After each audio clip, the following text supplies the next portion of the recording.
guess we should start. Okay, 3 p.m. Here we are. We're going to start. Welcome, everyone. This is the first meeting of, what do we call it? The Business and Economic Development Group? Economic Development Citizens Task Force. Thank you. I have to be careful about That's a that. That's our mouthful. official title and name. Call to order here. We'll do a quick roll call so everyone knows who we are. Start with you, and maybe a little history of who you are and what you are and things like that versus, My name's John Kimball. I've lived in Indian River. My wife said today 7 years. Goes by pretty fast. I have a house on the south end of Mullet Lake. Prior to that, I lived in Petoskey for 25 years. Worked for National Bank of Detroit. Retired out of there. Essentially operate a small family business. And in the summer, I spend most of my time keeping a 1954 Coronado speedboat working. And in the winter, I stay here and I try to still perfect a carved turn at Nub's Knob. So that old age is creeping up on me, but I still give it a whirl. you still get out of the MG. That's impressive. And I have a MG coupe and I can still get in and out of it. It's not as easy as when I was 21, but What? I'm Monty Black. I'm from Lancaster, Ohio. We've been coming up to Indian River since for the last, I think we had our first house here 35 years ago. And how I got introduced to Indian River was my wife's been coming up since the 3rd grade. So that's the reason we're here. Okay. Robin? I'm Robin Holderman. I've been in Indian River for the last 13 years. I have a home down on the east shore of Burt Lake, not far from downtown. My background is I was in the commercial real estate development and investment business for about 47 years, mostly building in Ohio, Indiana, and Kentucky. Retired about 6 years ago, mostly retired. Still do a little bit of board work and consulting, but I'm not working full-time. Okay.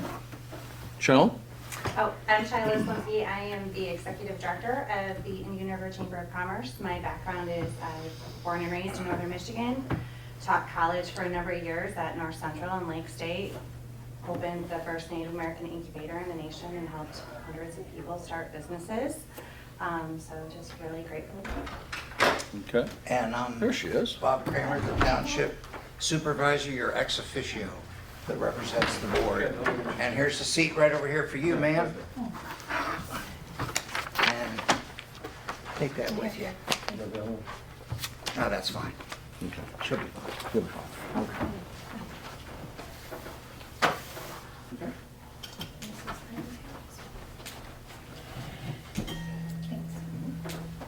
Okay. Kathy, you're up for introductions. Sorry to put you on the spot. Who you are? I'm Kathy McCutcheon, and I've been a lifelong resident here in Tuscarora Township. This is an emergency, I don't take it. Okay. And we all go to your store, Yeah, so it's all that's- good. My name is Bob Murdoch. My family started out in Harbor Springs in 1882. I grew up on Crooked Lake because a bunch of them didn't get along and wound up moving over there in 1901. Moved over to Mullet Lake 35 years ago because it was time to leave my family because, you know, you can choose your friends, you can't choose your family. So I moved to Mullet Lake, brought all my wood boats to Hal Marine. 5 years ago, my wife lost her senses and let me buy Hal Marine. So, you know, and all these people here have been, everyone's been to Hal Marine and whatnot. So we run a small business here in Indian River. My family business is Murdoch Manufacturing that's been around since 1853. We're in the water business, potable water, gray water, black water. That's why I'm so strongly involved in wastewater treatment plants, sewer systems, and septic tanks and well water and everything else because I believe that, you know, the plumber protects the health of the nation, so that's what we are.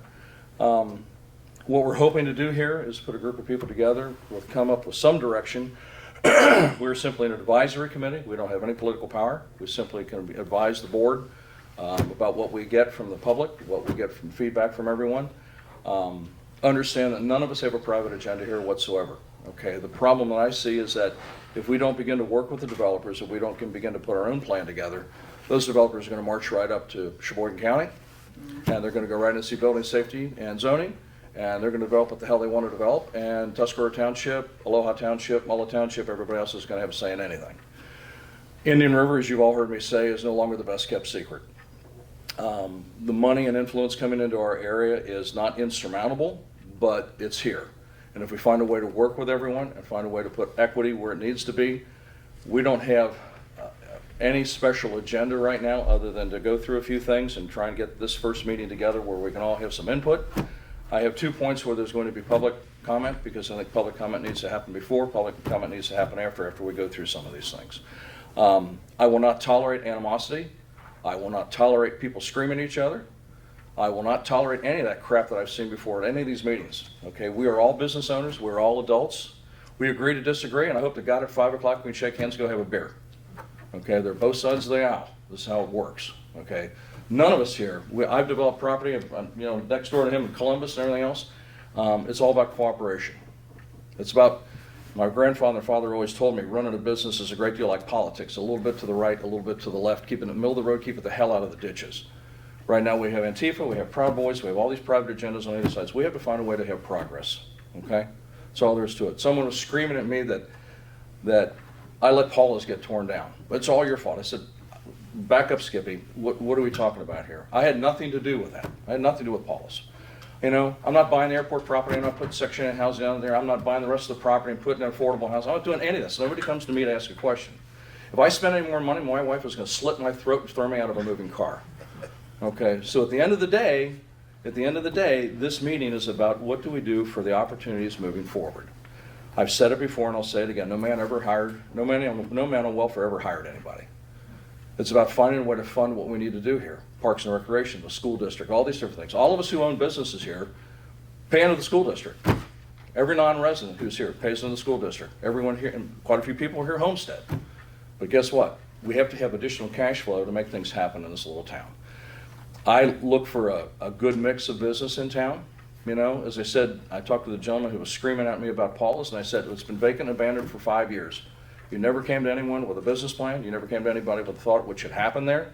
You never came with funding. You never came with ideas. You just want to bitch when something doesn't get done. You want to bitch when something does get done. It's time to put your time and your effort and your money where their mouth is. Okay? And this group of people, small business, big business, whatever the hell it might be, we all know we have to sign the front of the paycheck. There's a big difference there. We never get to endorse the back of the paycheck. We're very rarely seen to ever get a check. Okay, so at this point in time, this is about moving this little community forward. We're all volunteers here. No one's getting paid. We want public input. We want to know what's going to happen. We can't make mountains out of molehills. We have to come up with a plan, some sort of plan. Okay, so that's my 2 cents. Well, Mr. Chairman, if I may, could we deviate So a you just little shut bit? up? Just No. Reverend Bob? I wanted to introduce Diane from the DDA. Yes, that was next on my list. And, Yes. go ahead, speak. Hi, Please. Yeah, Sharon, everybody. yes, Diane. I'm Diane Frederickson, and I'm part of the DDA organization. I've been a volunteer there for, I think it's 6 years now, Mhm. 6 or 7 years, so. Helped get I the was able to be a part streetscape of the in here. streetscape Right. project, and that was really exciting and really beneficial to our area, and that is great. So I'm excited about that.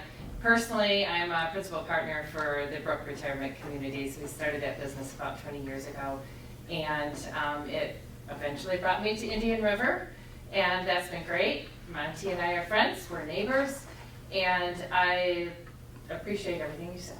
Good, thank you. Mr. Chairman, at some point, I would ask this committee, as we go along in the future, to maybe consider having a DDA representative, because you're not fighting one another, you're actually complementing each other.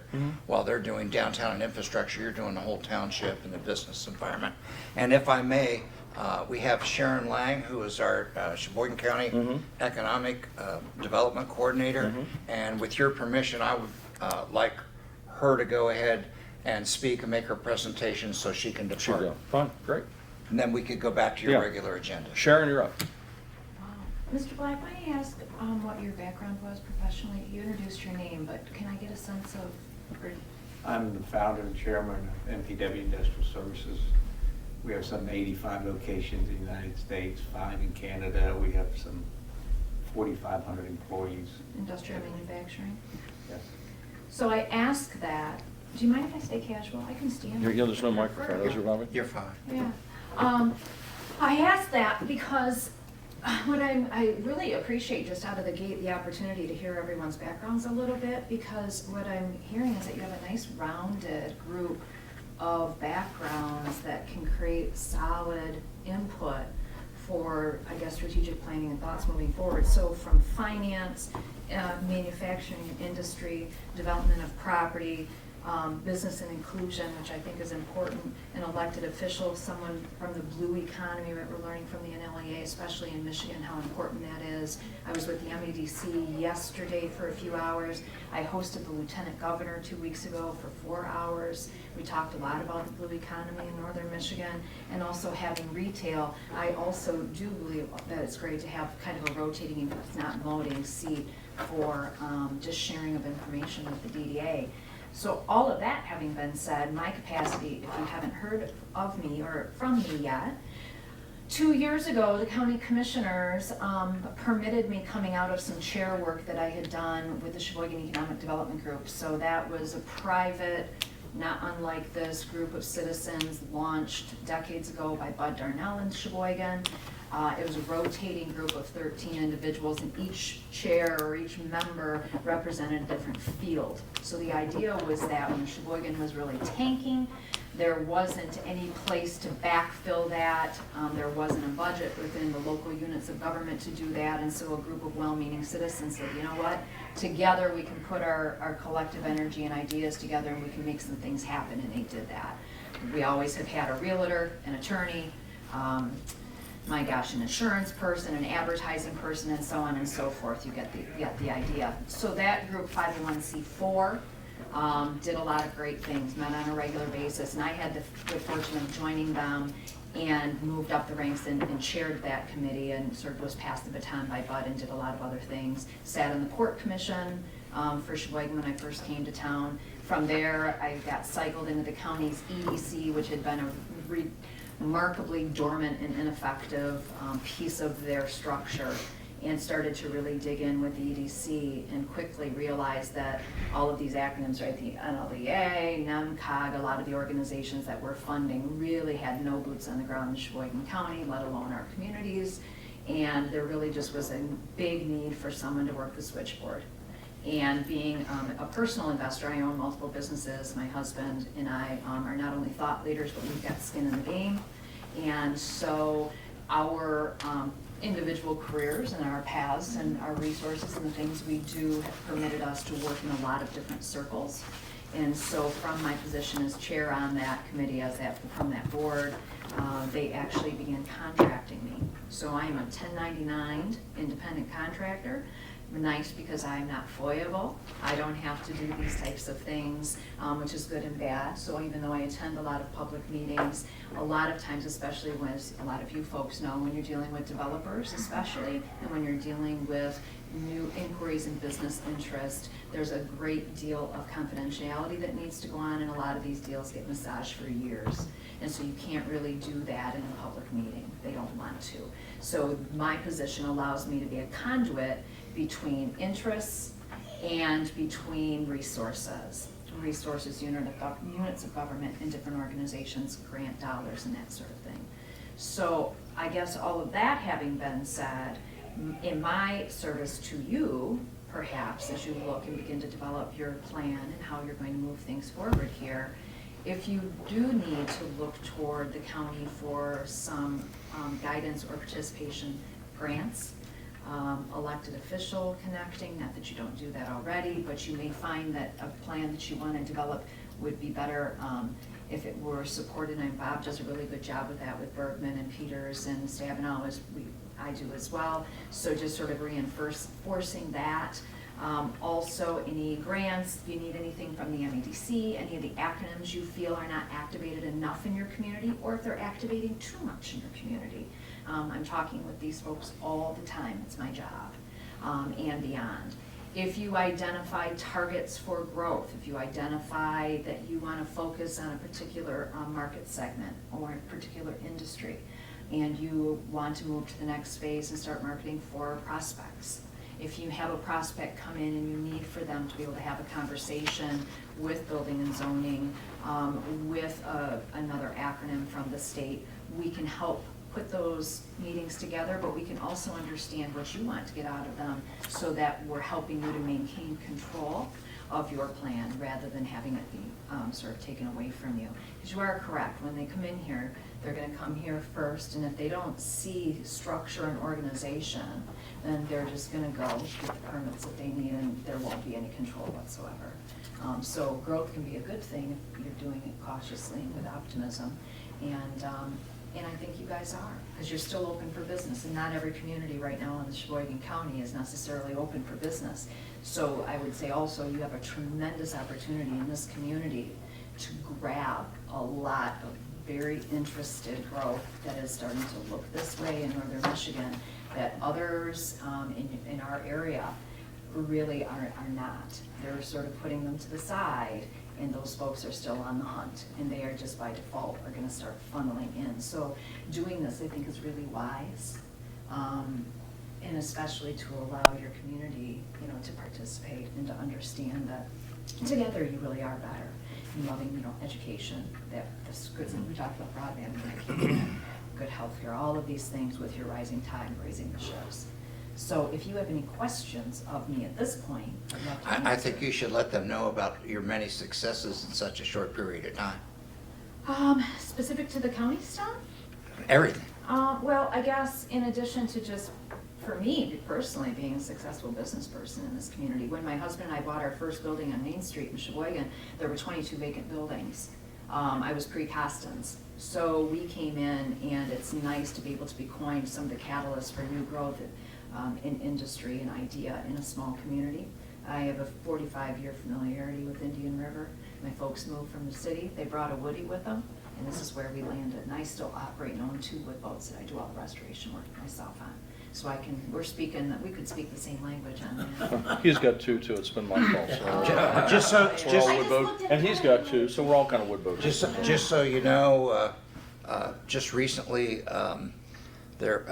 just within the past 9 or 10 months, Sharen grabbed up Charter Communications and another company that was applying for a last-minute FCC grant and a state grant, and she got with people all over the county, plus one of our trustees, and got so many letters of support. I feel, being involved in the grant process before, the reason that we got some of these massive broadband grants is because she just jumped on it right away. She helped us with a blight elimination grant that's going to get us over $50,000 to get rid of some of our blight issues, even one of our own buildings that are blighted. Talk with your library about a pocket park, so these are the types of things the library called me in. They had some concepts that are on hold, so patching them in with the MEDC about doing matching funding and placemaking strategies. So I also recently, for me, connected Orchard River Bridge is a bridge that's almost falling into the river in Black River. It's a huge public health and safety issue. So I held a prep conference, had all the electeds come, and through Kelly Lively's office and Senator Peters, we just identified a U.S. Department of Transportation grant that's a slam dunk. So we're going to be putting that in for $8 million to repair that. I also, with the county, launched a quarterly forum. We do a lunch and learn. So my topics cover energy, or I have energy, housing. We did tourism and attraction. Shiloh was there with us for that one. So I'm bringing together representatives of many boards, commissions, business people, discussing critical topics. So I sort of ride herd on those things as well. So I guess, assisting with Match on Main. I think I connected actually McClutchy's as well, and I don't know if it goes anywhere, but always making that connection to assist with the MEDC and some improvement type funding. I had Janet Vance reach out to me the other day with some questions about a parking lot and some possibilities of some improvements or enhancements, wondering what types of funds were there. So we had quite a lengthy discussion about that as far as how it connects with connectivity and placemaking in the downtown area. That'll be an MEDC. Pretty easy grab if you should choose to do that. So those are some ways that, in a short list. Sure, I know that the probably the best projects I've ever done in the last 30, 40 years have been involved with public and private together. When you work it together, you can have both funding and resources come from different directions. I have been thrilled what Marcy and John have done on their block. She turned into a hell of a grant writer. and did a great job with it. I mean, and what happens then, success begets success. You know, their friends put the coffee place across the street, and things begin to happen on Main Street. I don't know exactly what our plans are going to be here. I envision, you know, something, a single business can't really survive typically. I know when you're in the clothing business, trends and fashions change every moment, every time, and everything else, and poor Kathy's trying to stay ahead of that, so we come to shop. But I think for the rest of the area here, we're going to have a combination of pop-ups, seasonal, year-round. I think it's going to have to be a blend of a little bit of everything. We don't have a whole lot of room. I mean, basically, when you think of the Sturgeon River North or whatever, there's not a whole lot of public ground between here and the river, okay, between those 2 points. So we're definitive when you look at a DDA or something along those lines that how do we extend the DDA? You know, where else do we take it? Does it have to be tied to a sewer? Does it have some sort of an optional change or potential? You know, that the DDA can go over here and it can capture additional public funds. And speaking of which, I know your wastewater treatment plant's out for bid. I know you've got to upgrade your systems up there because you're. We actually just completed, so they pulled all of the funding. It's online, way ahead of schedule. I have a dear friend who can help you get all that back together. She's worked with us here, so before you leave, make sure I have your phone number and everything. So, I think as we move forward, we'll just have to all work together on what we're going to come up with as a plan, because the money's out there, public monies are there to be had. Just resources for our existing North Star. You know, so at any point, if you come up against something where you have a question or Right. you think that there's a way that we can assist. Well, certainly, absolutely. Excuse me, Kathy doesn't feel well. She's got Oh, something go. about- Are you okay, dear? You all right? Yeah, just, Follow water? When I get the minutes done, I'll back brief you. thank you. Thank you so much. I rushed to get here. and- You all right? Yeah, I've had the flu and I shouldn't have come, but I wanted to. Thanks, Yeah. We'll catch up. thanks.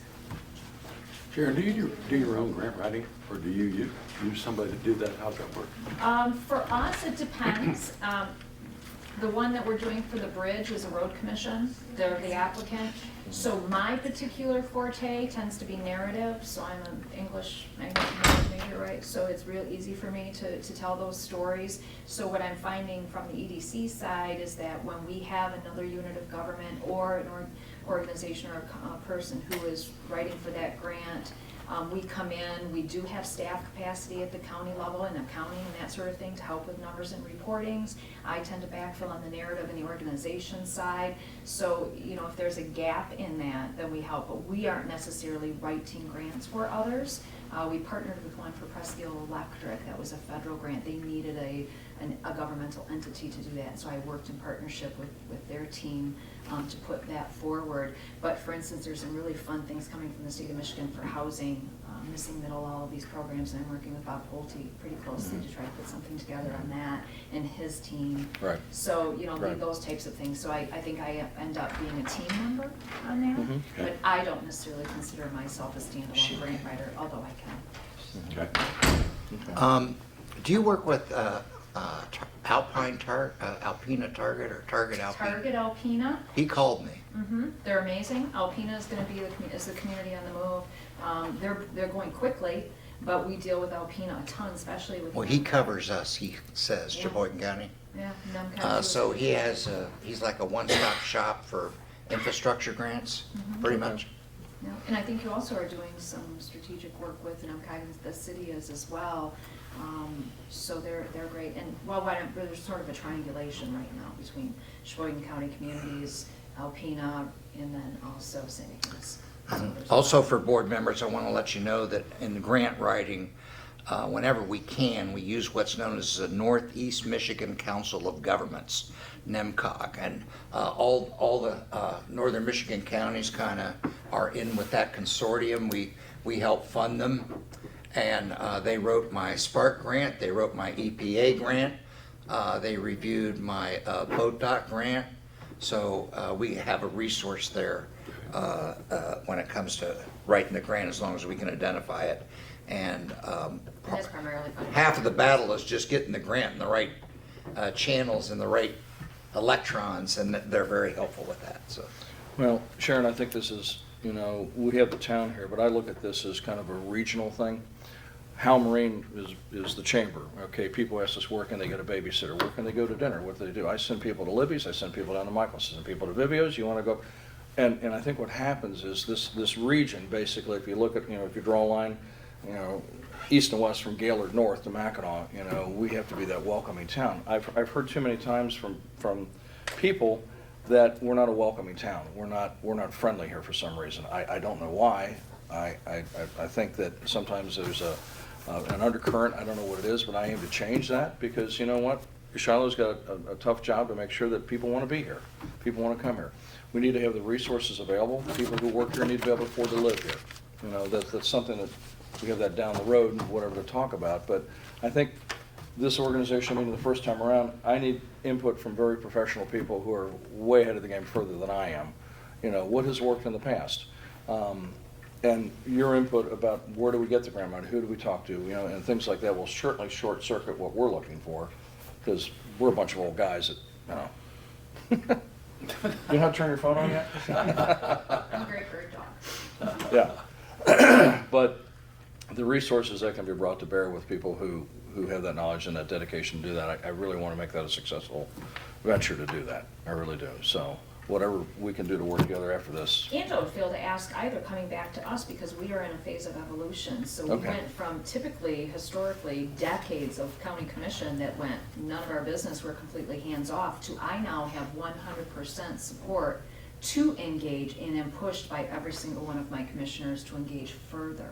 Okay. So that is a very drastic difference from what people are used to hearing from Sheboygan County. We certainly have limitations, but this commission is very clear that they want more, and we are having a lot of successes all over the place. Well, So- having vibrant options for visitors is critical. Something, whatever it might be. I look at what Matt's done with the brewery and things like that. Whatever happens with in between or whatever, it draws people here. Success begets success. Yeah, I just wanted to let our new task force members know, and Sharon, that at Commerce Park alone, we are looking at 2 developments that could total well over $35 to $40 million. That's in what I would call the incubation stage, but the land is either been purchased or is in the process of purchasing.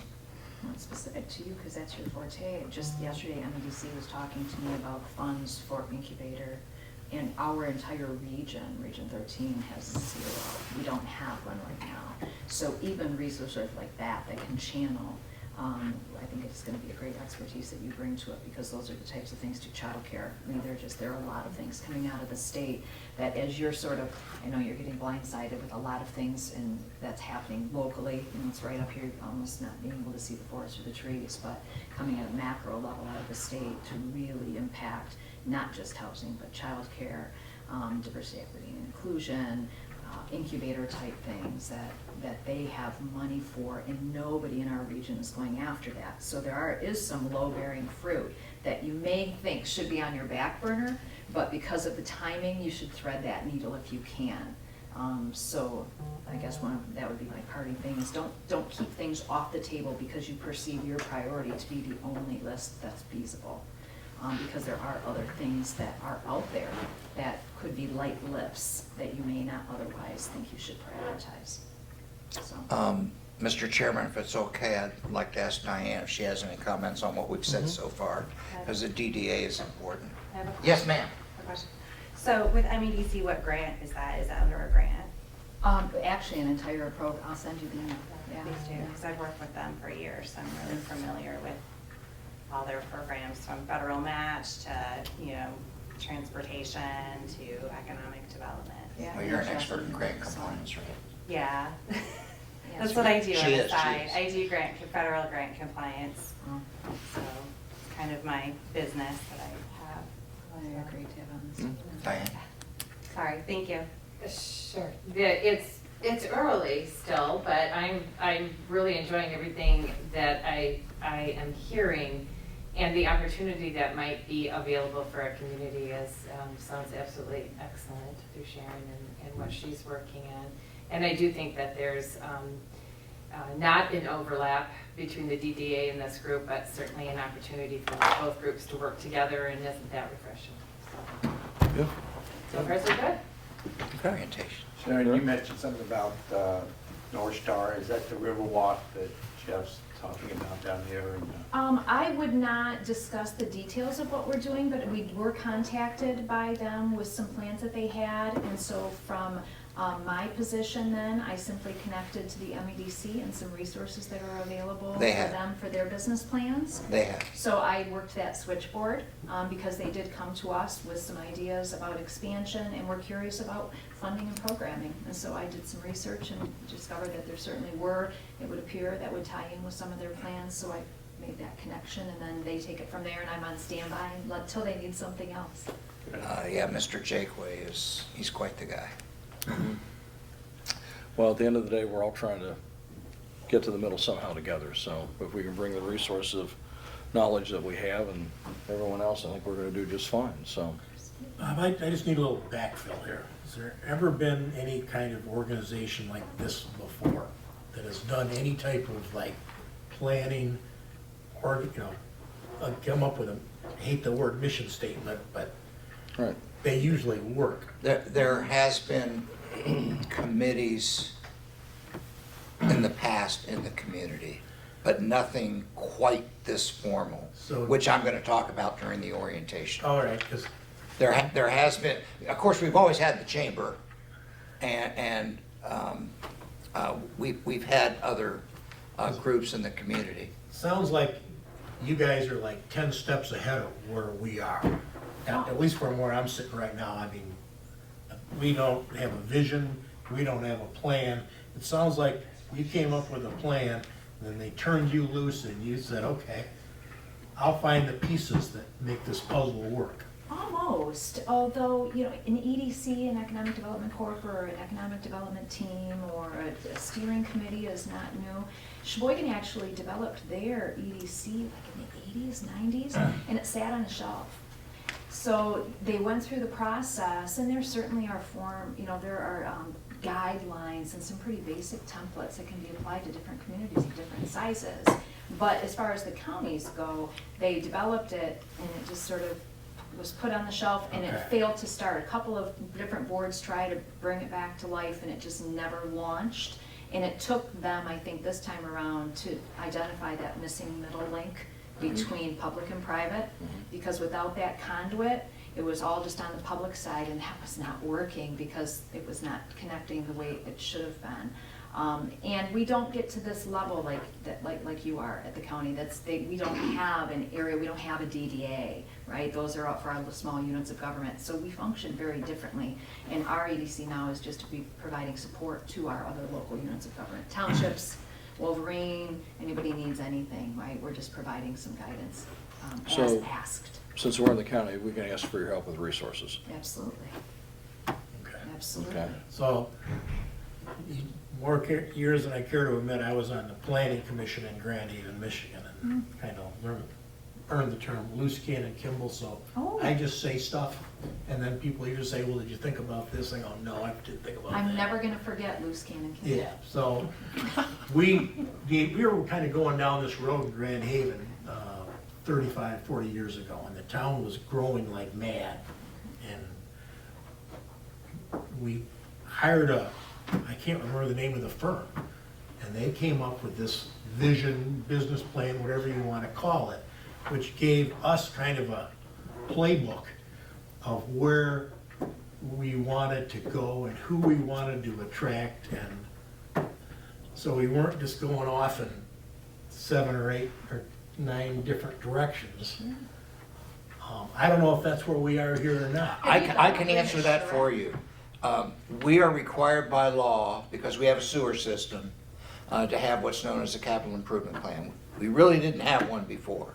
And our planning commission did the first ever one, and we were a little bit behind on time. They did a great job. So we actually have our first ever CIP. And we needed that as a basis along with these with this policy book that I'm going to talk to you about. And then our next step, and it's going to take some time to get there, is to have a community-wide strategic plan. And I have made presentations. Maybe I need to listen to you for a while and then Yeah. see if I can play this But around. we're nowhere close to having a mission statement Okay. or a vision. I have one as supervisor that I post on the walls, but that's just me. That's not the township or the organization. So the county, if you get a chance, you go online, you look at their strategic plan, it's excellent. They get assistance from Michigan State University Extension Service to facilitate their vision statement They refresh it. and their mission statement and their strategic plan.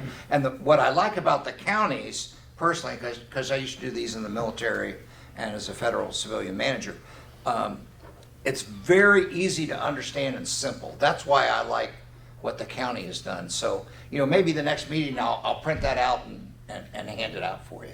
Okay. Well, maybe one of these meetings, when you get far enough along, you invite Jeff to come and to guide, or you think about doing a charrette. This community, with the creativity and the resources you have in Yeah. people, Mhm. would be great to do a charrette type scenario to identify targets, and that gets, then you are working toward better inclusion if you do it in that sort of And when way. I get everybody's email address and stuff, contact information, I will send you, for example, the one-page CIP. It's very easy to understand. It's bang, bang, bang, bang, bang. Well, I just wrote down a few questions, and you may have the answers to those when you do your presentation. I guess that I would say, what kind of teeth do we have if we came up with this plan? Are we essentially just an advisory committee, Tuscarora Township, to the county?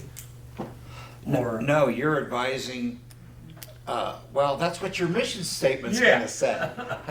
That's to be determined by this group, All actually. right, so we're okay starting that basic. I mean, You okay the- with that, Bob, or do you We want have to to. be There are- No, we- more we- attacking? our- That's our- fine. I Our can needs do are, either one. our needs are similar but different from Sheboygan. Okay. Number one, we don't have the physical plant down here to handle what Sheboygan's doing, but the needs are similar. We have to get to that same end game. I can be a little more blunt about it. When I envisioned this group, my vision was get the smartest, most experienced business people and real estate people and development people, get them in one room, leave them alone, and let them do their thing.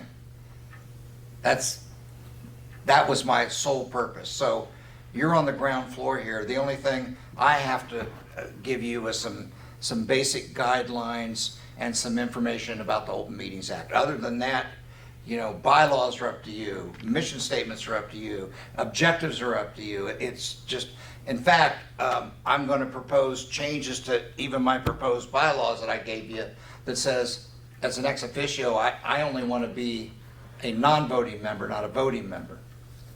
So, So if this committee, with all these experts sitting here, decided, we want to interview or discuss hiring a firm, do we have the resources to do that? Or how would we go about finding out that we might? grants, for example. There's a lot of development grants out there, and it's just a question of us going to the Board of Trustees, identifying that grant, and identifying some funds to hire NEMCOG. They're very inexpensive Okay. to apply for those grants. Thank you. I think you've answered my generic questions. Okay? I'm not trying to avoid, I'm just, No, Oh, no. I don't want to get Not too at all. specific. No. I had thrown a lot of stuff out there because I don't know yet, with public comment, which I still wish that we'll certainly do all that about which direction things are going to go. I think being open with what we're going to do, I think how do you eat an elephant? One bite at a time, right? So I think we have to go with what we can accomplish and a crawl, walk, run. I think as we bring opportunities together and we decide this is going to be a great project, we need to certainly try and say, this is what we want to do, and so this is how we want to do it. I mean, as you know, the first meeting is going to be pretty much organizational. Yeah. And then when you have your discussion, that'll lead to your next steps, I would assume. Right. I am just a tool, the county, so there's. I'm sorry? We're just a tool. You asked if you have to report to the county, there is no relationship there. We are tools in your toolbox, should you choose to engage or not. They're a supporting partner, and quite a good one, actually. All right. Okay. Just tools. Okay. All right, any other feedback, Bonnie? Anybody? No? Okay. Charlotte? No? Okay. All right, you want to move on to orientation now? Sure. I gave you a packet of our policies that were just passed in January. The only real important thing in here in my mind Thank you, Sharon. is Chapter 3, the Code of Ethics. Every public servant is required annually to sign our conflict of interest. So, for example, our former supervisor, his son worked for an engineering firm that we used on occasion. So he just had to disclose the fact that he has a relative that does that. We have a parks commissioner whose husband does maintenance work for the township. She just had to disclose that. This first one just acknowledges that you've read and understand and will follow the policy, and at the same time talk about any conflict of interest. I have everyone here, every employee has to do it, every elected official. Mine says none. Almost 90% of them say none. 95% of them say none. And then the other piece of paper I gave you is about the Open Meetings Act. I am not a lawyer, but I'm going to just give you the highlights. Decisions must be made at a public meeting. You have to be very careful about having a quorum. So if you're all going to have a party, you're probably good as long as you don't make a decision. So you probably want to avoid a quorum. But I would just suggest, because you're all smart people, just read this Open Meetings Act book. Just avoid a quorum and what's known as round the horn or round robin decisions. So everything we want to do, we want to be transparent and upfront and done in public. And you'll see some exceptions in here where the Adjutant General says you can ask somebody's opinion of what they think, just don't make a decision. Don't negotiate. So, but again, I'm not a lawyer. Just read that. I don't see this as a problem for this group, but you do need to be aware of the rules because we have to do everything in public. Now, as far as the minutes go, I'm taking the minutes for today. They have to be posted within 8 working days. Then next month, when you approve those minutes, make any changes, the secretary has to post those within 5 working days. We also, if you're going to have a meeting, the law requires 18 hours advance notice to the public, but our policy requires 24. So generally, like this meeting, we posted that well in advance. So, I just, Bob knows the rules, so I don't see that as an issue. Thank you, sir. Posting it, you're just putting it on the window out? Well, because of our size, we also have to put it on the website. Okay. And on our website, you can actually sign up for notifications. So I'm the webmaster, so when I post a meeting like for the Planning Commission, it'll go right to that person's phone or their email or whatever they wanted. You can go to our website and just sign up on Notify Me. And it'll tell you. Okay, all right. Okay. That's Any it, other sir. questions? No? Okay. Thank you. Okay, elections of officers. Who's going to volunteer to be secretary besides you? You're taking notes. I can't be the secretary because I'm an ex officio, Oh, that's but I all right. will help the secretary do the minutes. Okay. I'll do that. You like to take notes? Okay, perfect, okay. Thank you, John. I promise not to tell Diane. You want to vote on that, right? I would like to And open a motion you're saying that... doing this one, right? Yes, sir. Okay, Yeah, thank you. he's doing this one, yes, exactly. I would like to make a motion to have John Kimball noted as secretary for the organization. Anyone second? Okay. And second for Robin? Okay. John, you are the new secretary. I don't know if there's any other officers. All in favor? No, I'm gonna regret. All in favor? Monty, all in favor? All in favor? Shiloh, all in He's favor? agreeing really quick. Yeah, he did. Okay, good. All right, so we're good to go. Any other officers? Nope. No? Okay, I'm chairman. I mean, at some Process. point, you might want to consider having a vice chair, but Yeah. it's not that's right. required. That's right. Okay. That way, if you want to have a meeting and you're not there. Yeah. But also, let's say you can't make it, the group can just Yeah, say, okay, would you chair this meeting, you can do Right, that too. right, yeah, that's fine, okay, good. So we can't do a split the pot or anything? What kind of schedule or is that farther down on your agenda? I'm sorry, what, John? Schedule of meetings, how frequently are we talking about here? By law, we're to do it once a quarter, face-to-face here in No, this there is no building? law. I thought the guideline was once a quarter. Mm-mm. Well, how often do you want to meet? You can do it every 6 months if you want. No, we gotta do it more. I mean, I'm just kinda telling see you, us there's, maybe more frequently at the Once a month? front end and You wanna do maybe more, as we once a move month? along. Okay. Yeah. that's All right. totally up to you guys. Yeah, before we leave here, we'll get Okay. a good next meeting date for everyone, Yeah, as we get into sure. fall and things like that, okay?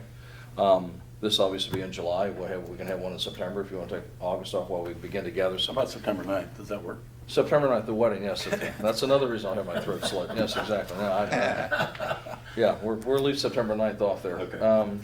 But yeah, sometime in September, so we'll look at our catalogs and our schedules before then, so. Okay, election of officers, the bylaws that you have here, Bob, we need to develop those a little bit closer, should we look through these? I would, but Article 1, and we don't have to pass these today. No, I'd rather have everyone take a look at it and review it. But We'll do this next I meeting. just wanted to give you the highlights. I got this from a compilation of other Yeah. small communities. So you can change number 1 however you want. You might even Okay. want to add a mission statement or vision. Yeah, I'd like to work with our group about Right, this. so we duties can and have some responsibilities. paragraph But or when two. you go to membership, under Article 3, number 1, I really would like to ask you to make the ex officio a non-voting member, Okay. right? And I would ask you to consider inviting the DDA to provide one member, or invite them to provide one member. Did you just volunteer? I should take it back to the group. Yeah. Okay, that's fine, I'm Yes. Lee T, so that's fine, no I'd be problem. happy, but we'll see. Okay, And that'd be the- great. Tell and the- Danny's not gonna retire yet. And then when you adopt these minutes, we do need to stagger the terms. So 2 people would be appointed for 1 year, 2 people would be appointed for 2 years, 3 people would be appointed for 3 years.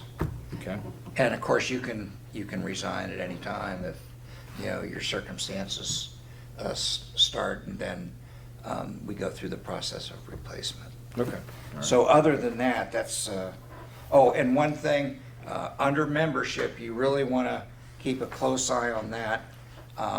I just generalize this, pretty much.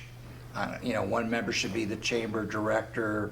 You should have education, training, experience. I think members do not, in this group, don't necessarily have to be an elector as long as you have a property interest, but that's up to you. You could require everybody to be a voter if you wanted to. So that's just something for you to consider Yeah, okay. by the next meeting. Yeah, okay. So I'll So set if that everyone aside. could review those, and we'll certainly vote on that next meeting. Okay. All right. Next item here is a little bit of open discussion.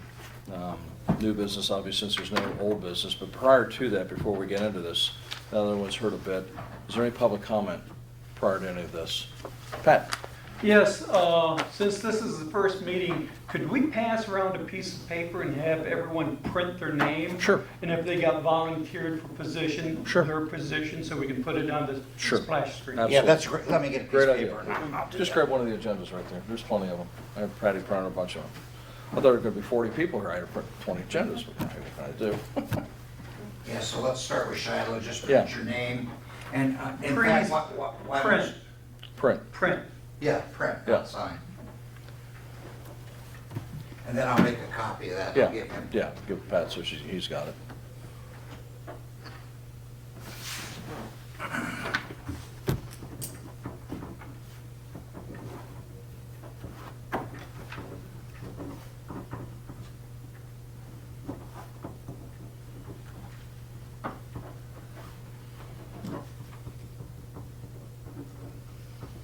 I have sloppy printing. I have beautiful handwriting because the nuns taught me, but I can't print worth a darn. Arthritis doesn't help.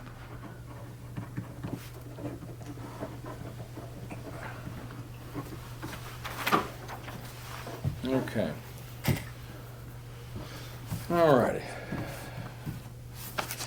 And I'll add Kathy's when we get Yeah, done. please make sure Kathy's written on there. Is Kathy with a C or a K? Yeah. Is Kathy C or K? I thought K, but I may be wrong. Pretty sure.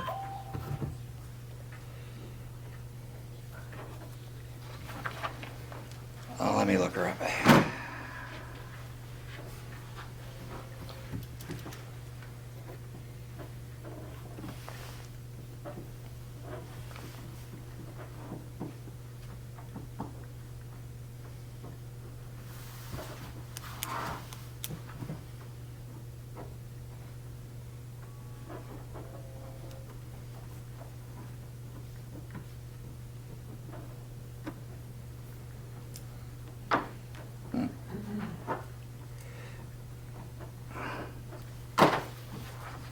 You want this back? You gotta put Kathy's name. You gotta put Kathy's name. Yeah. Pass that down, thank you.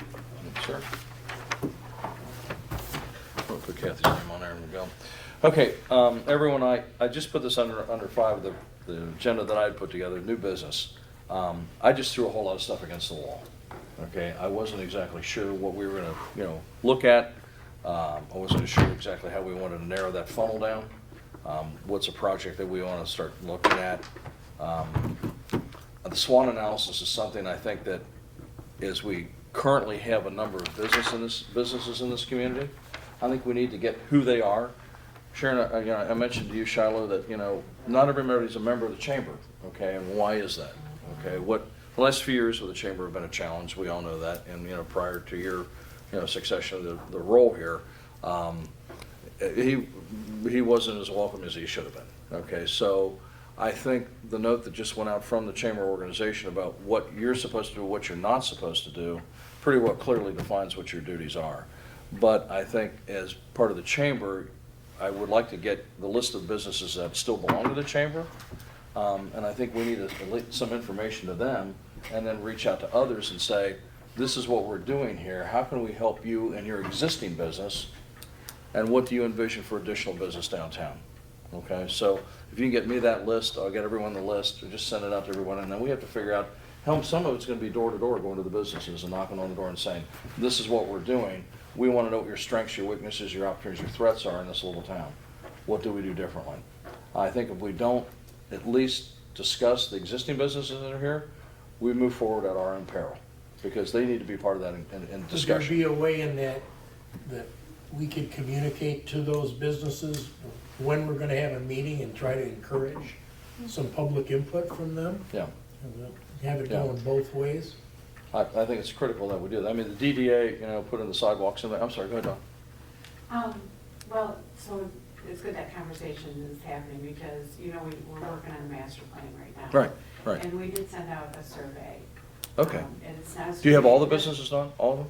And everybody who owns a parcel in this In the township got okay. a link to the survey. So Okay. there's some business owners that took it. I think, did you take it and your wife didn't, or? Well, she was that- just here, so she might have taken it, right? Yeah, Okay. yeah, so a lot of people, we had good participation. NEMCOG put this together, the survey, and you've heard about NEMCOG. NEMCOG is Right. actually regional planning. Okay, And then there's county planning, and then there's our local planning commission Okay.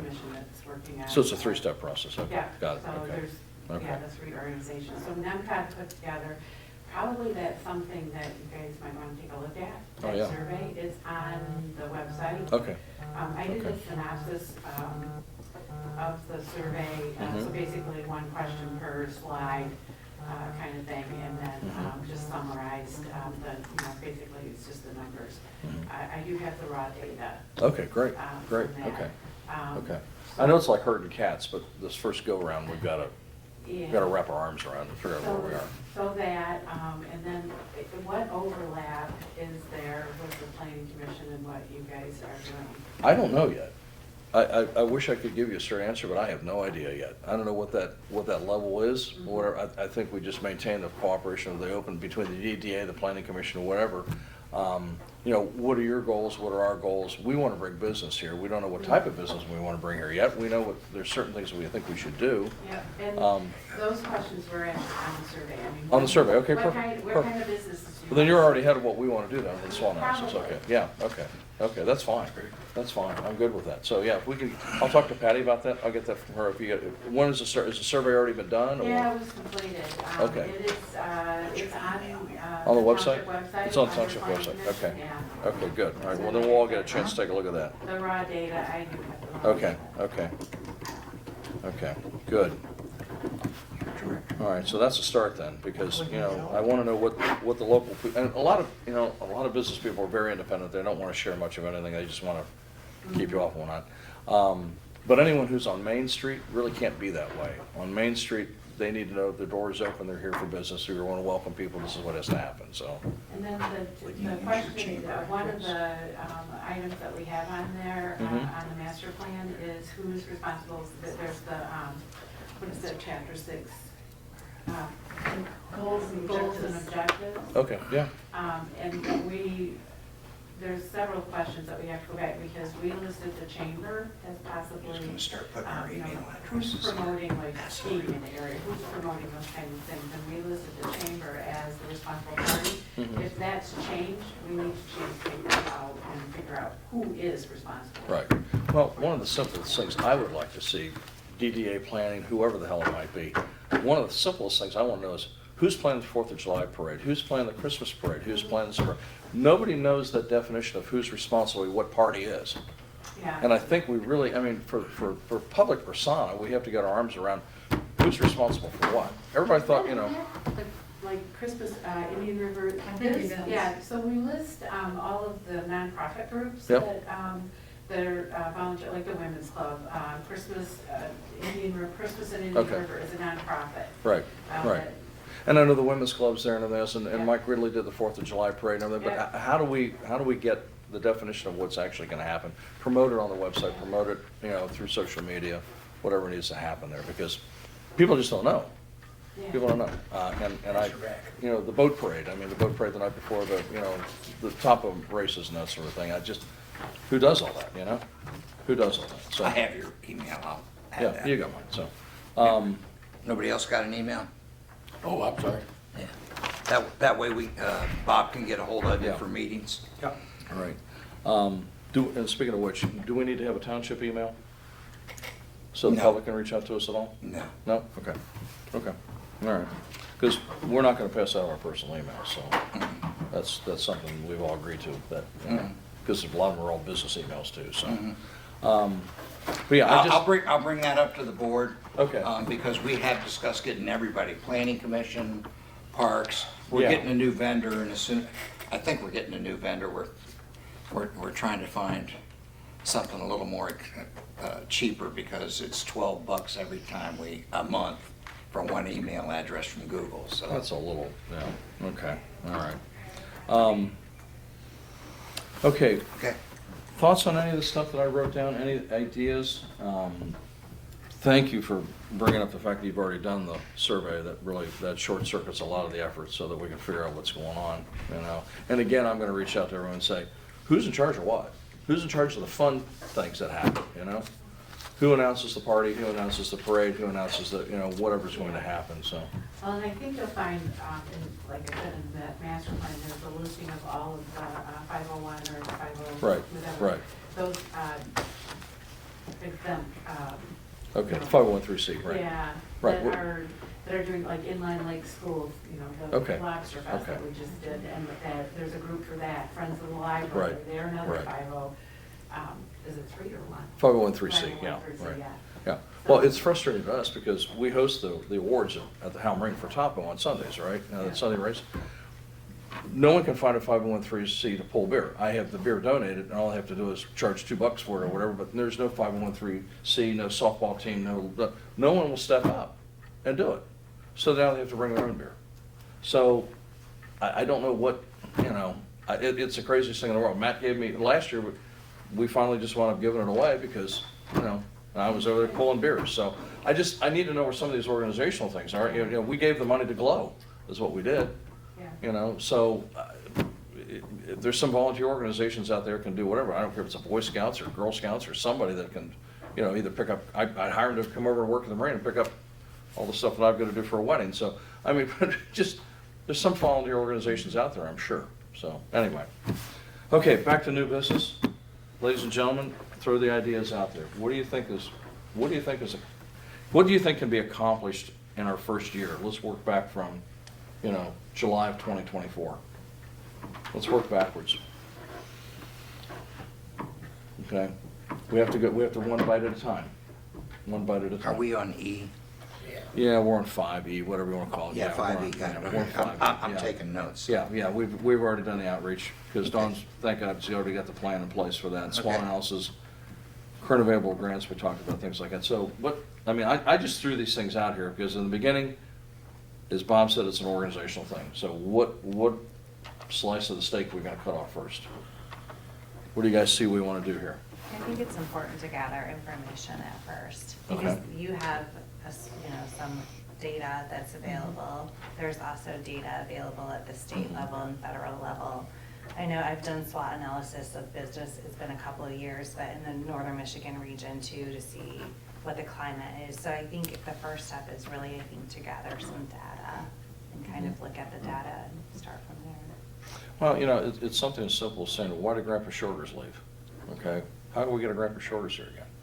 I mean, I look at the tourism in Petoskey, and granted, it's out of control. They have a lot of empty storefronts in Petoskey too, okay? So I just think that, well, they were here. Grandpa Shorters was here. As a kid, I remember going, things like that.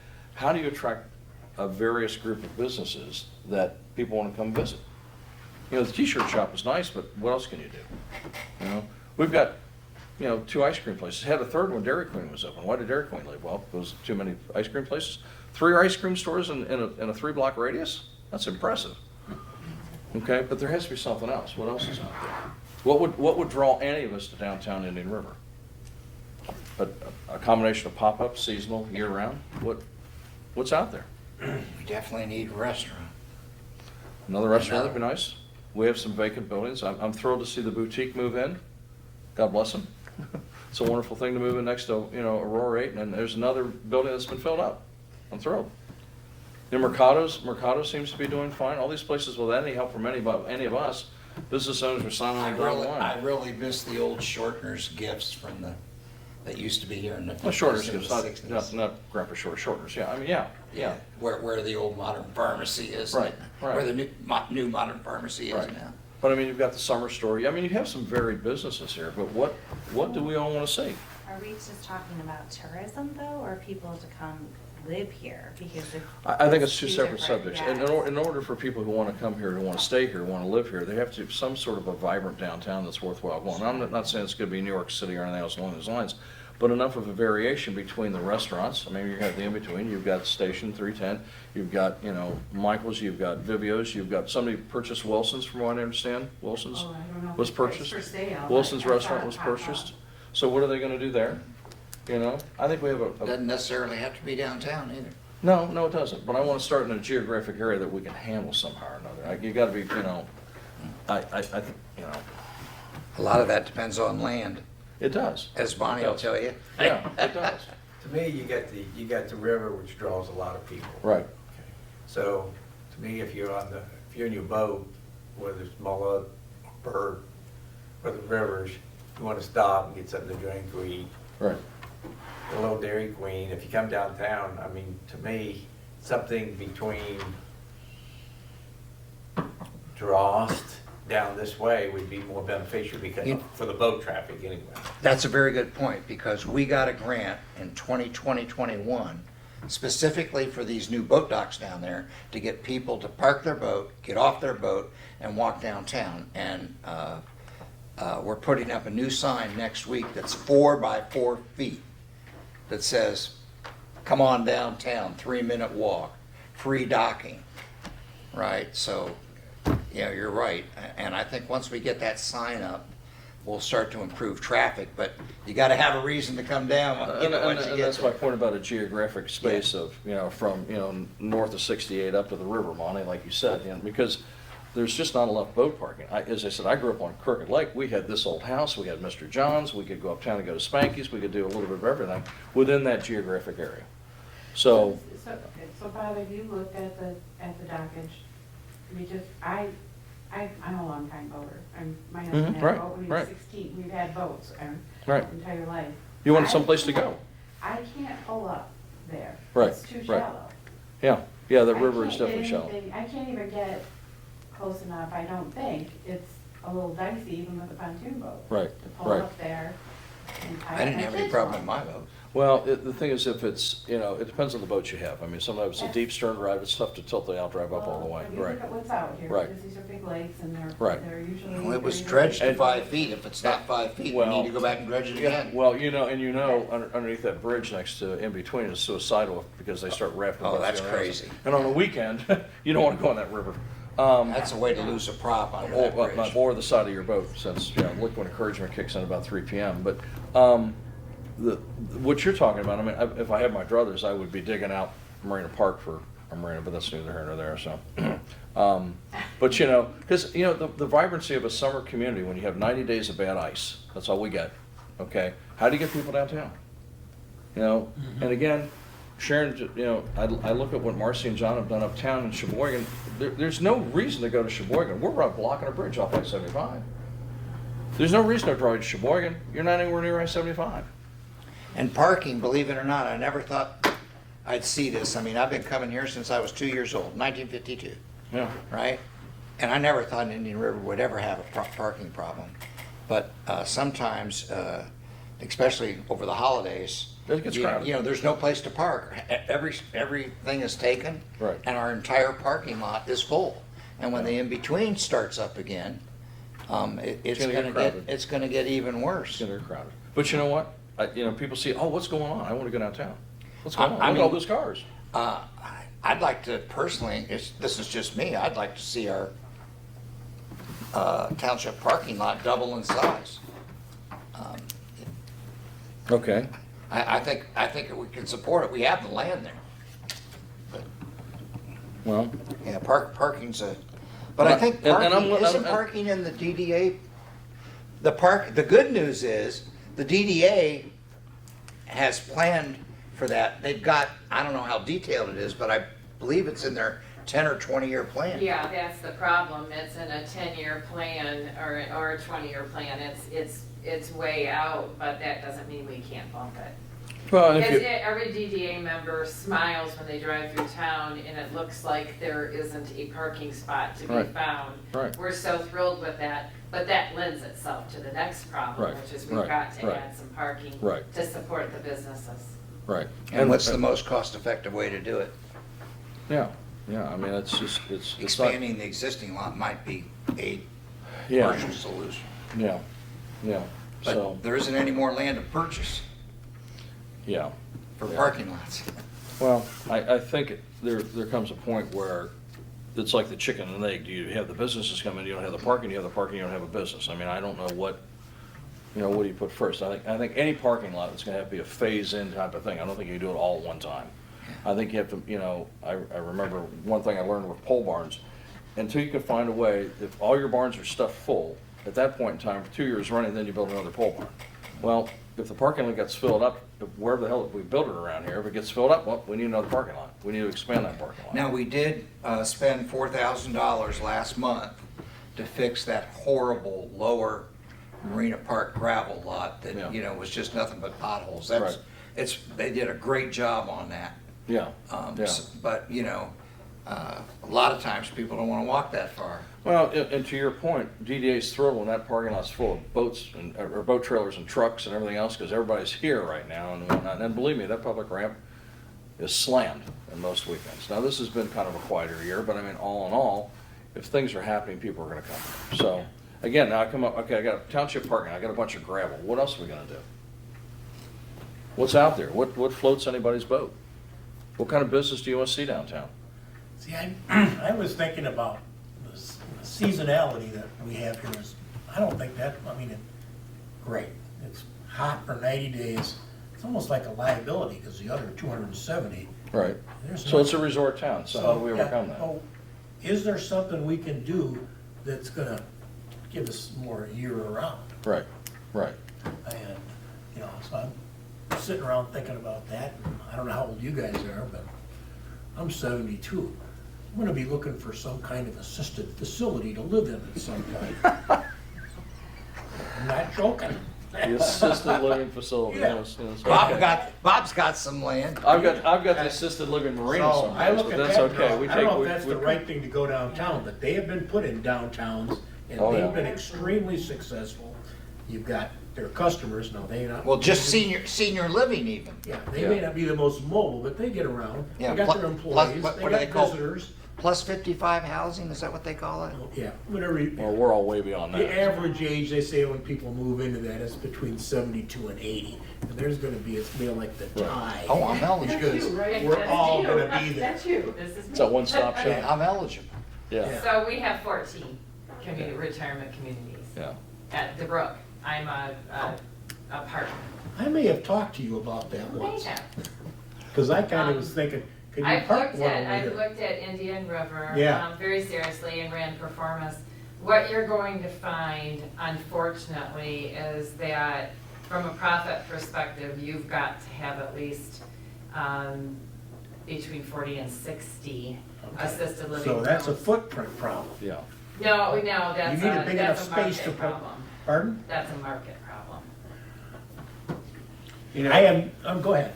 I ran a survey on housing because you have housing here, so I paid a consulting firm out of Ohio to run a survey, and they said that they could only support 30 apartments in this area. 30. So 30 apartments, the same as assisted living, you're not gonna, it won't cash flow. Now, you're not very far from Petoskey, you're not very far from Gaylord, so tell me a little bit about your business then. Most of your customers, are they from that town? Yes. And They don't the travel. people don't travel? People do not travel. Okay. And I learned this, I started the business 20 years ago. And my first location was Ross Common.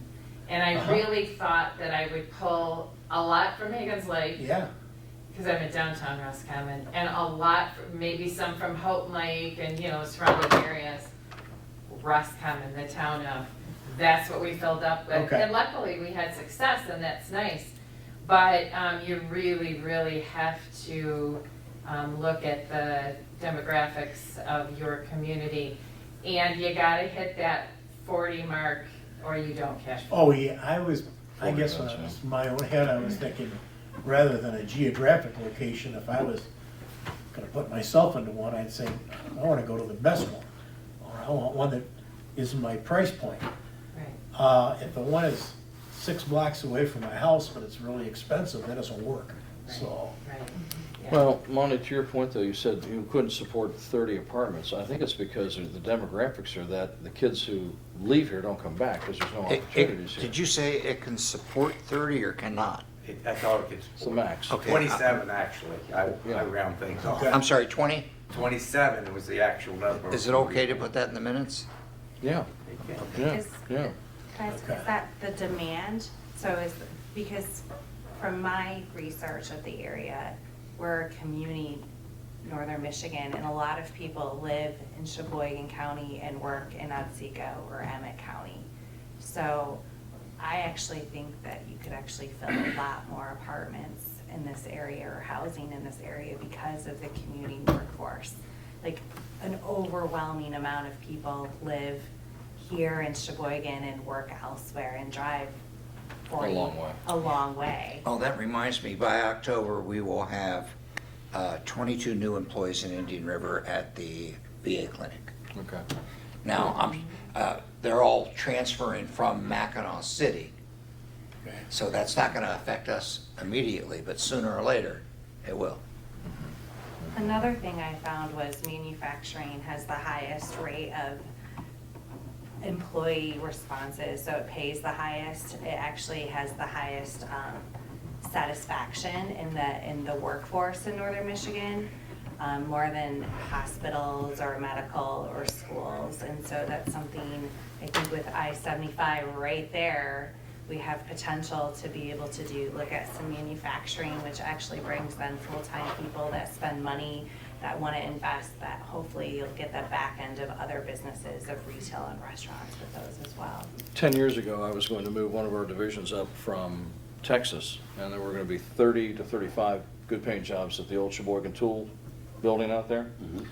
And I was told by the chamber up there was no reason to do that because I wouldn't find any employees. And these are good $25 an hour jobs 10 years ago. Yeah. Coming out of Texas, because we were closing that facility. I wanted moving it over to Arizona, but I wanted to take over the old Sheboygan Tool and Die building there, which was a perfect facility for that. And the chamber told me I won't have enough employees. Yeah, there's been, when was this? 10 years ago. Yeah, there's been some good work. So like one of the things, so North Central Michigan College actually paired up with the Mhm. tribe, and we trained over 450 people in CNC in northern Michigan. So, Yeah.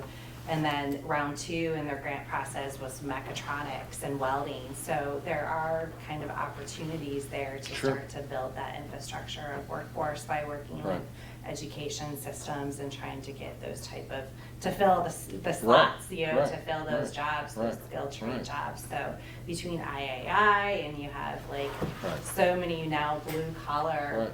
you know, Right. and I think people are wanting to come back to northern Michigan, but there's just not jobs or Some housing. jobs. Well, and that's what I'm saying. It's the chicken and the egg thing again. You have to have a business here to retain the person to stay here. You know, Right. it's just you know, in like schools with graduating, I think next year 41 or 42 kids. We don't have the economy of scale that would allow them to stay here and have a job. I mean, I'm amazed. You know, when you talk about manufacturing, you talk about mechanics. Since we are a seasonal business, since we are a resort community, we're no different than, you know, Big Sky, Montana, or, you know, wherever the hell it might be. The services that are required by the people who come here in the summer are pretty extensive. People who have homes here, everything from, you know, the lawn work to putting the dock and the shore station in, you know, to putting the roof on. I mean, every builder you talk to has got a 2-year building, 2.5 year building. Same thing with a pole barn, because they can't get enough employees. But we don't make it really attractive for someone to stick around, even though those wages being paid by Radigan and Craig Walter and everybody else are good wages. They're very good wages.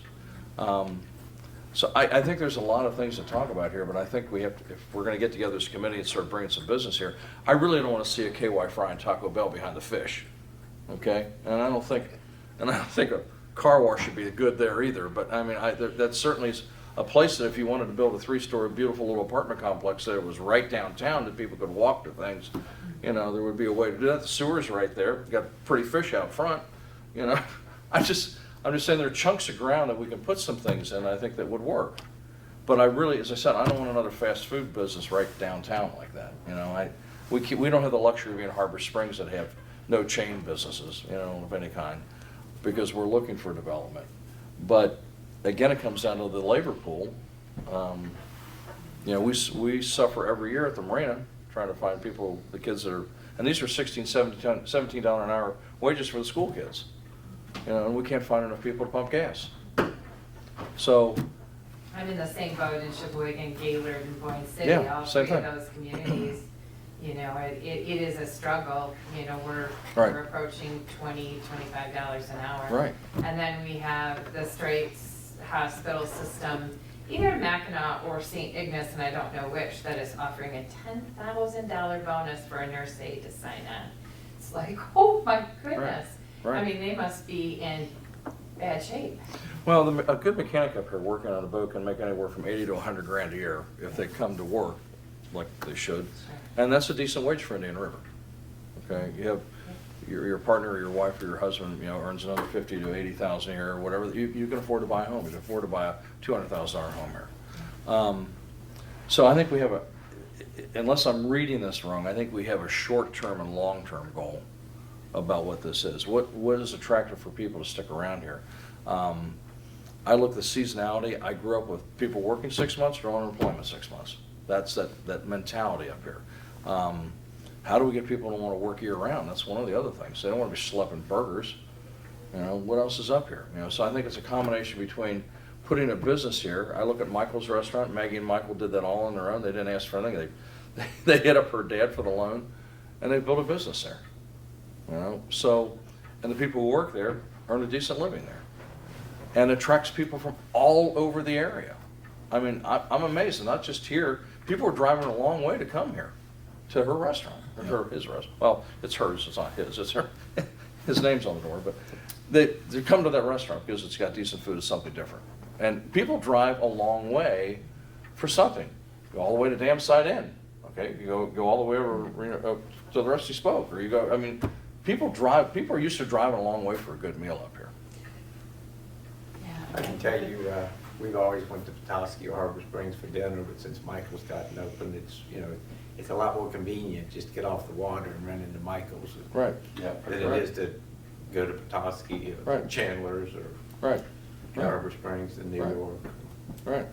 So I think as we narrow this funnel down a little bit, what is our long-term, what is our short-term goal? I mean, what can we accomplish in this next year to say, hey, we've talked to such and such a business, and we've got the ground, and we've got the opportunity to bring you here. What would attract you to come here? We all know businesses that would come here. We're willing to make an investment in the community, whether it's somebody else or us to get together to write the check to do the development. Monty, like your lumber yard. I can say most of you know I own that lumber yard, and Bob's asked me, a lot of people ask me what I'm going to do with it, and I've said I have no idea. And I said what I would like to do is something that would be good for the community and the Right. town. Right. And, you know, with Diane, I said, you know, if you got any ideas, suggestions, recommendations, I mean, Right. I'd be more than happy. Assisted living. Assisted living. And you talk about that, but see, my vision of that, there's a place for that, but it's not on Main Street. No. You're not gonna Yeah. attract anybody from coming No. off the water, No. coming up here Right, for a right, 2-week right. vacation. Yeah. If there's Right. assisted living downtown. Right, I mean, right. it should be convenient, it should be nice, but I think downtown, you want something Right. that's gonna generate some commercial aspect. But think about why so many people move up here to retire up here, even if it's only 6 months out of the year. It's the weather, it's the water, it's the restaurants, it's the people, it's whatever. That's 6 months that people spend up here in the 6 months they're in Florida, Arizona. Okay, what do they want? What are they going to support? What are they going to tell their friends about? If their friends come here and say, boy, I really like this community, I want to buy a home here. We all know that's what's happened in the last 5 years. You know, the value of property, especially on the water, has just gone through the roof. And as I said earlier, we're no longer the best kept secret. We really are not. So how do we manage that? How do we welcome people downtown? And I'm throwing it out to all of you guys. What business do we want to start with? Where do we want to have downtown? You know, or pardon my language, we're just pissing up a rope here. Monty, what do you Something. think? You've been working on this for what, Yeah. a year now? Yeah. Well, to be honest with you, I've tried to put a laundromat in this town for the last year and a half, and Right. I've tried to buy 2-3 pieces of property, and I've been unsuccessful. Mhm. The old transmission shop. Right, I've right. I've bought it twice, and every time I went to sign on the dotted line, he raised his price. I mean, and then I got a demo to play Right. the facility, and then pay for the disposal, and it gets ridiculous. You're not gonna. Right. I mean, I'm not planning on getting rich on any of these projects. I'm just planning on at least, you know, trying to. Give it back to the community. I mean, we're all there for that. So the laundromat has been a topic of discussion, because most of us, me, for example, I drive to Lansing to wash my clothes. Yeah, big quilt or something, Don, yeah. You have a state park here, and I know when I was younger and I used to camp, or even when we owned cottages on the other side of the state, anytime I was on vacation, before I went home, I went to the laundromat, did my laundry, Right. because I didn't want to go home when I had to go back to work. With a stinking sleeping bag. Right. Yeah, So I had never, whether it was Alpena or over here, I've never been in a laundromat that's been empty, never. right, You have a state park here. right. With how Right. many people there, I mean, there's 300 lots. So 2.4 is what I think Nemcog uses for number 2.4. I mean, that's a lot of people Oh, yeah. in here every single day, Right. it's booked. Right. And the one in Sheboygan isn't great, and the one in Lansing isn't great, so wouldn't it be No, nice to but have this here? that's where I go. And I think the one on Lansing is no longer, correct? No, was it's by still there the with the other car day, wash. It's still but, yeah, there. yeah. Oh, I thought Yeah. they had closed. I Yeah. didn't know that they reopened. But you also have to make it convenient. You can't have it too far out of town either, okay? No, it's Because not downtown, yeah. that's not a downtown, Yeah. I mean, that's You want it not off a Main Street. But off You Main want Street. it off But my Main vision is if somebody from the state park comes up, throws a couple big loads of laundry, and they walk up and get lunch or ice cream or something along those lines, they come uptown. That's what I did. Alpena was Right. right across the street. I went to the Save-A-Lot, there was a little Right. store. Right. And you were able to Yeah. shatter and want to walk around everywhere. So, I mean, you're right, we don't need the lumberyard to become a laundromat, but, you know. No, No, but on the back, I have dreams about that lumberyard and what it should look like. Well, what's your dream? My dream is that you have two buildings that, like, there's a walkway in between of them. The two buildings and the storefronts are actually they face each other in that walkway. So Okay. I don't know how many stores you could fit in there, if there's living quarters over, above, bakery, things like, there are things that people have asked Boy, for, could we been use a asking bakery. for, Mhm. in this town. So I look at, like, for example, Rochester Hills, I can't think of the name of it's an outdoor mall. I mean, that's all it is alleyways and stores that are Right. all connected, right? Something along those, something along those If- lines. if money- It's the yeah. it's the, oh, shoot, Trudy always says, it's the hallmark downtown area. Right, That's right. what a lot of people have said. Norman Rockwell. Yeah, exactly. Yeah. The Well, if Monty small put a downtown. bakery over there, Patty will drop me in the marina like a hot potato, because she'll be over there running your bakery. I can tell you that right now. She says, I still know more about food than I know about stern drives. Okay, I got it, yeah. So, I mean, something like that is kind of a mixed-use development. I know, I would think it would justify putting 2 or 3, depending on the square footage, nice retail or, some type of a coffee shop or whatever. I mean, Right. any bakery, whatever. I mean, I think I can build whatever. I love building things, so we come up with some ideas. Oh, my I wife, roll the dice. my wife told me to throw in that she's tired of driving 30 or 40 minutes to get her nails and a pedicure done. That so bothers me. When I retired, I moved up from downstate. I mean, I used to go right around the corner. but we don't have a Vietnamese community here. I understand they're the best with And I nails. walk in, it was a walk-in. I'm like the walk-in person. Be careful. Just saying. There's But no, two towns that I think are really interesting to watch. Did I interrupt somebody? No. Sorry. Two towns that I have had some interest in watching, and I've had some interest because I have businesses in those communities. One of them is Grayling. They have really expanded and done some pretty fantastic things with their downtown area, and the other one is Point City. Right. I was Oh, yeah. involved in both of those. One of the businesses in Grayling has always intrigued me, and it's an outfitter. So they do kayaks, bikes, the clothing that goes along with it, the equipment that goes along with it, that kind of sports mindedness. And with our rivers and with everything going on here, it feels like a fit to me. And So you're I right, know because there's think more it's kayaks than I've ever seen on that river before, and they're coming out, Yeah, the sturgeon are coming out of there. paddleboards, Yeah, I right, mean, they yeah, sell it right, all, right, they have right. people who know what they're doing. And a friend of mine owns that business, and she quit all of her other jobs, her husband quit the job, and they're doing really, really well.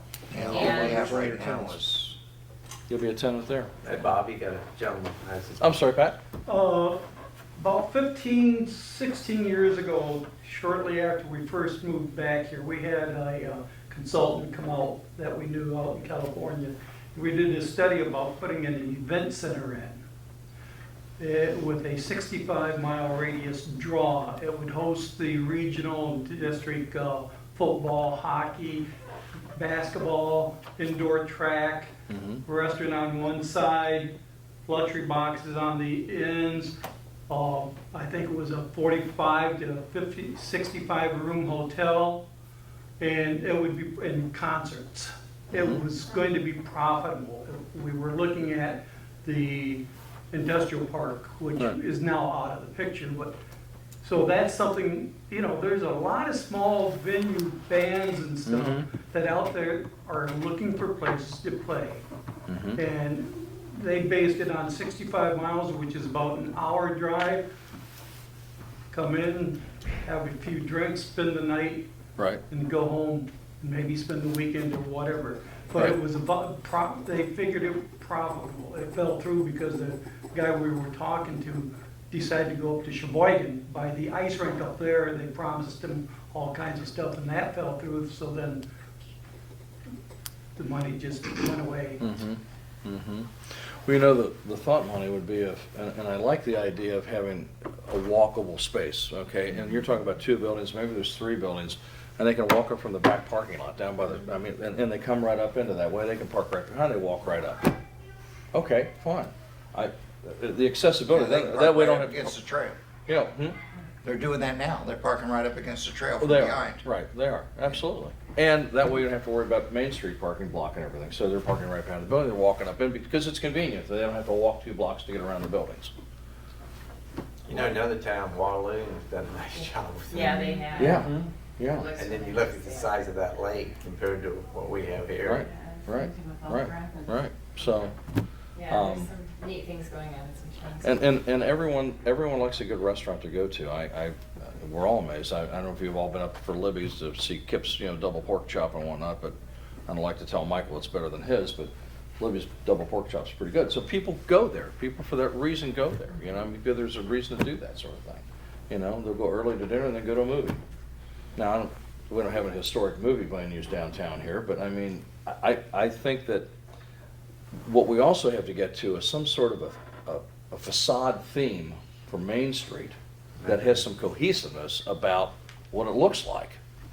I mean, it has to be something. I'm not talking about a doll town. I'm talking about something at least that looks like it's here, And you've got enough space for that lumberyard coming all the way up that, I mean, you could create that type of look. Craig's done a nice job with his. Craig's done a great job with On this.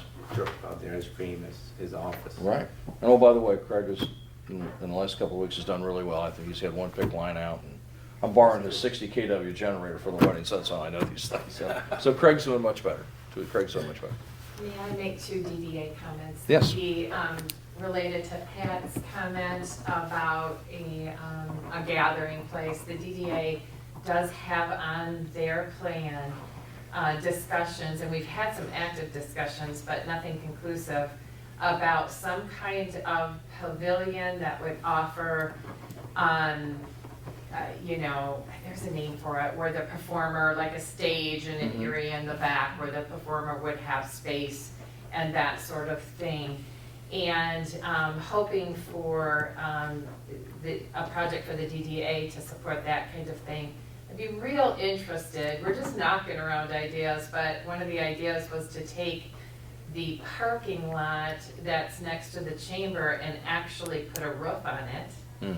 So that it could be parking during the day, that could actually be a gathering spot for special events and that sort of thing.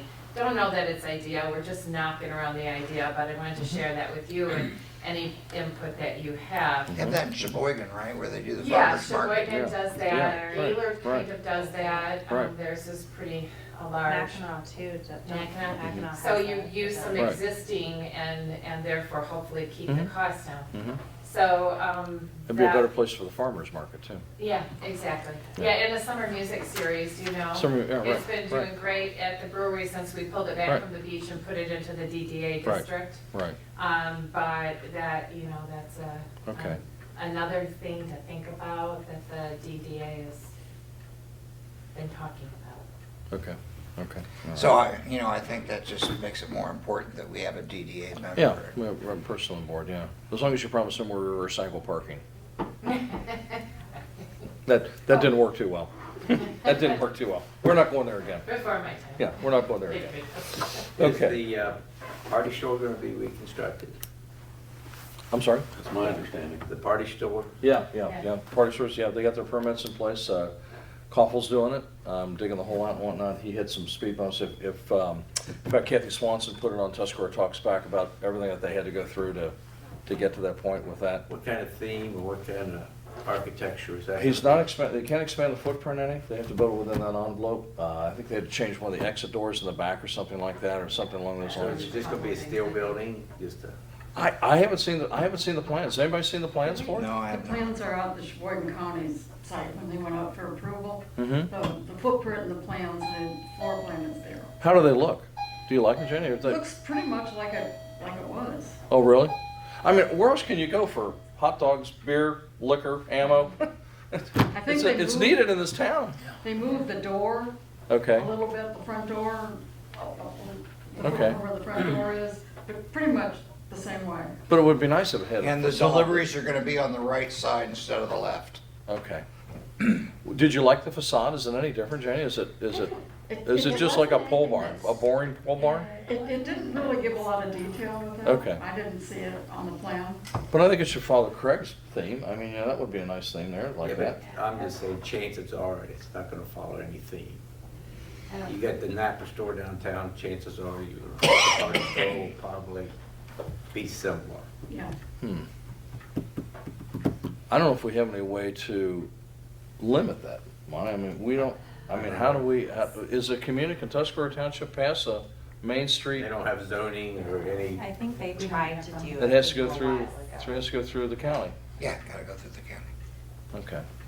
You know, one thing that I've done in very large developments, and I would kind of equate a town to this sort of, is establish what we call in the industry CC&Rs, where conditions, covenants, and restrictions. So anybody that comes in and either rebuilds or builds new has to meet certain criteria, and they can be architectural, they can be landscaping, they can be dumpster shielding, they can be, you know, anything you want. And we did and I'd be happy to share it with the group, we did I don't know how many, it's very extensive, almost booklet of, because we had 2,000 acres that we were developing. And anybody that wanted to build there had to build to what we wanted. What did that do? Why was that so important? Because investment, people don't want to invest, generally speaking, in areas where they don't know what their neighbor is going to look like.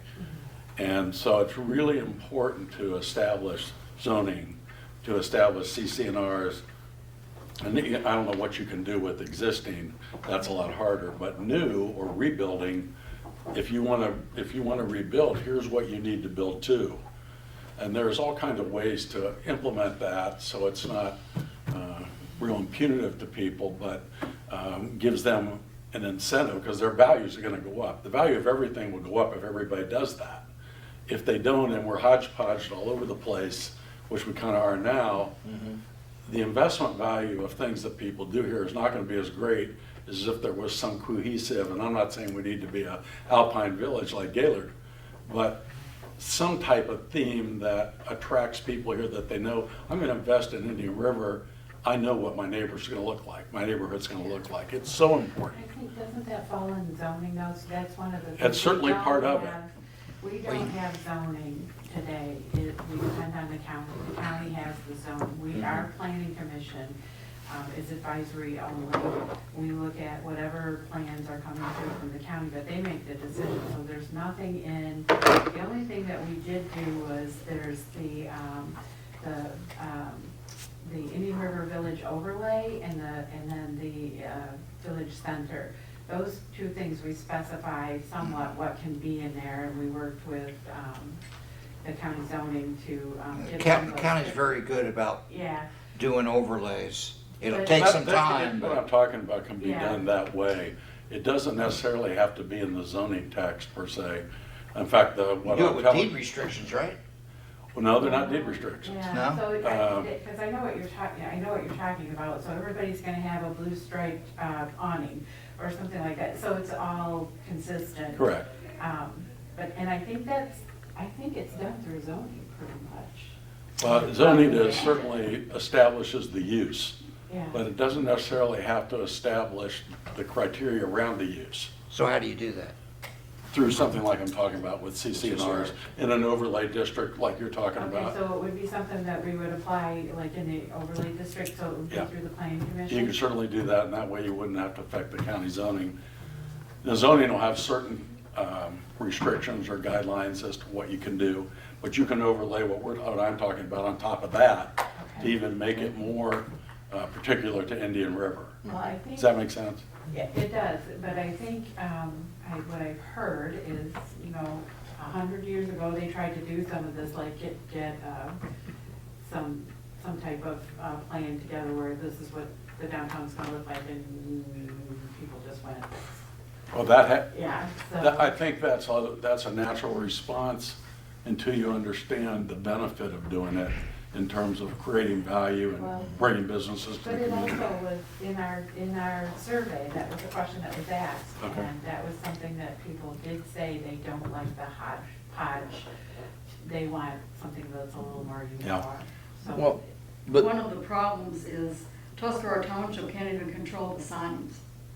The size of the signs and where they're placed, that's all controlled at the county level. so that, but that has to be your overlay. Well, that's right. And that's a pretty, you know, that can set the tone for everything if you have, You bet, and what I'm talking about deals with that issue you just mentioned. and So right the- now that resides at the county.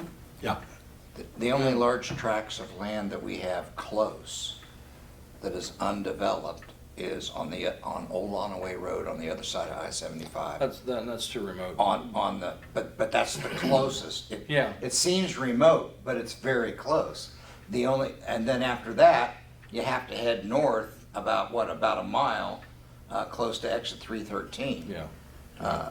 Where there's some developable land, so. So with Robin's thought of an overlay, okay, let's just say again, it's an overlay from the Sturgeon River to the Indian River, it's whatever overlay you're talking about.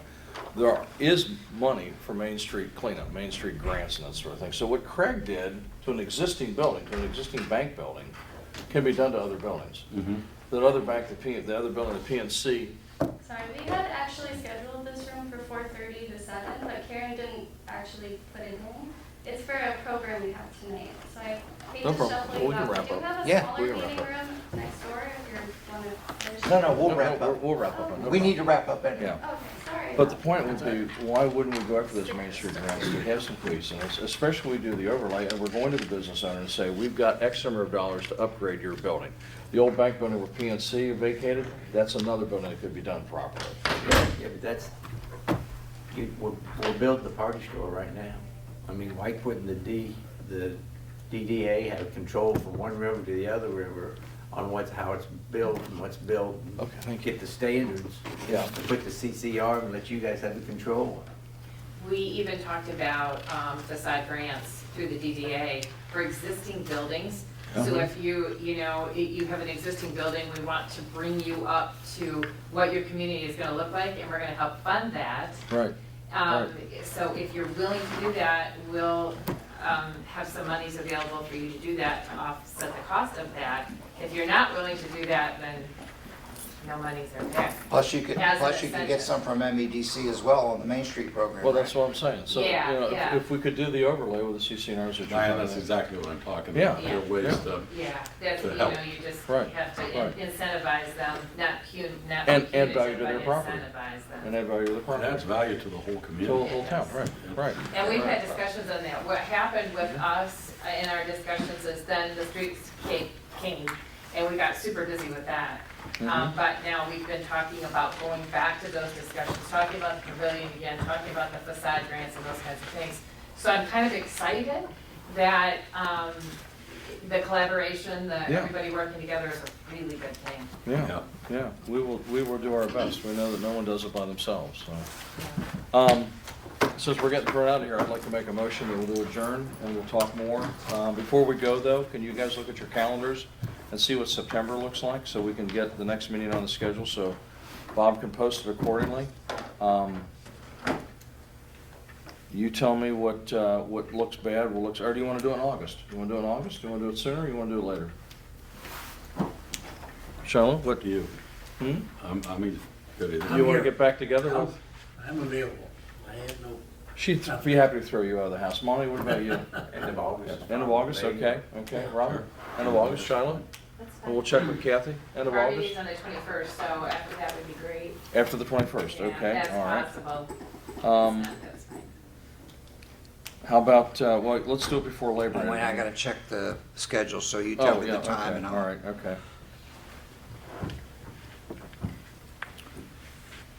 Just give me a day and I'll. How about the 24th? What does the 24th look like? Does the 24th look like for everybody, 24th of August? lumberyard, I think that'd be fine. I don't know, the next piece to the north of you. Is that, it says it's owned by the Methodist Church, is that the? Cologne? Yeah, I don't have that. okay. They don't, They won't sell, okay. The 24th of August is wide open. Okay, That's impossible? 24th. Charlotte, okay with you? Yep. Okay, 24th of August, 3 o'clock, 3 p.m. You want to join this merry band of I don't know. fools and I would love to, No, I usually have to pretty bring it to decent the group, I sales. feel like. That's fine. Oh, You absolutely. can Okay. on the Absolutely. t-shirts. Well, tell them the chairman said we'll usurp your time for another something else, exactly. Stripping the. What time? 3 p.m., 3 p.m. okay? 3 o'clock okay? You guys all right? 3 o'clock for you too?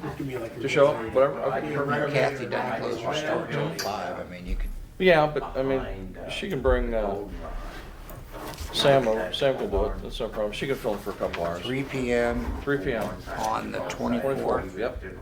It's our next meeting. One thing that I just wanted to before you get started, you guys are in a manufacturing business, and I left the So I did manufacturing that. business. Okay. The last mile delivery.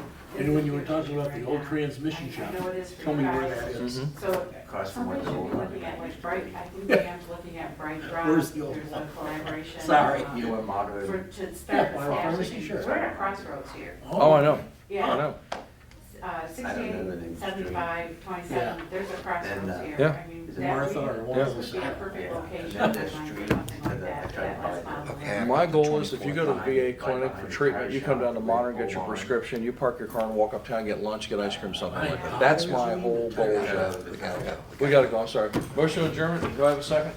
Second. Third? Meeting adjourned, we'll see everybody on the 24th of August.